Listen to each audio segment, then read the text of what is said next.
নির্যাতন, অত্যাচার, ধর্ষণ, গণধর্ষণ এটা চূড়ান্ত পর্যায়ে গিয়ে পৌঁছেছে। তার মধ্যে বিগত 10ই জুন আপনারা দেখেছেন শান্তিনিকেতন মেডিকেল কলেজে কর্মরত যে যুবতী মনীষা দাস নৃশংসভাবে খুন হয়েছে এবং তাকে ফাঁসিতে ঝোলানো হয়েছে।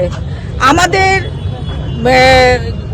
আরক্ষা দপ্তরের লোকজন এবং মহিলা কমিশনের চেয়ারপারসন তথা বিজেপির মহিলা কমিশনের চেয়ারপারসন বলবো আমি, কারণ উনি কোনো রকম তদন্ত ছাড়াই এটাকে নিছক আত্মহত্যা বলে চালিয়ে দেওয়ার চেষ্টা করেছেন।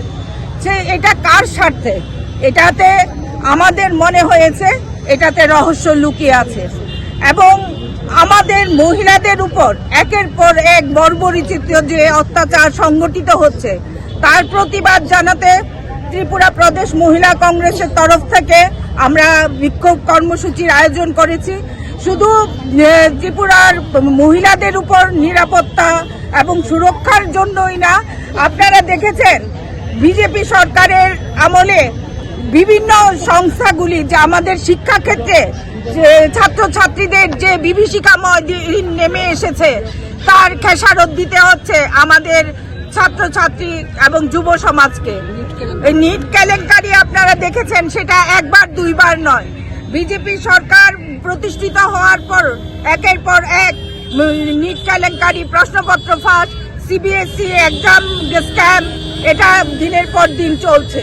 তা বিজেপি সরকারের আমলে কোনো সংস্থাই ঠিকভাবে কাজ করছে না এবং মানুষের যে স্বপ্ন, যে ছাত্রছাত্রীদের যে স্বপ্ন ছিল তারা আগামী দিন দেশের সেবার কাজে নিযুক্ত হবে, তাদের এই কেলেঙ্কারির মাধ্যমে, নিট পরীক্ষার প্রশ্নপত্র ফাঁসের মাধ্যমে তাদের সেই স্বপ্নকে ধূলিসাৎ করে দিয়েছে এই বিজেপি সরকার।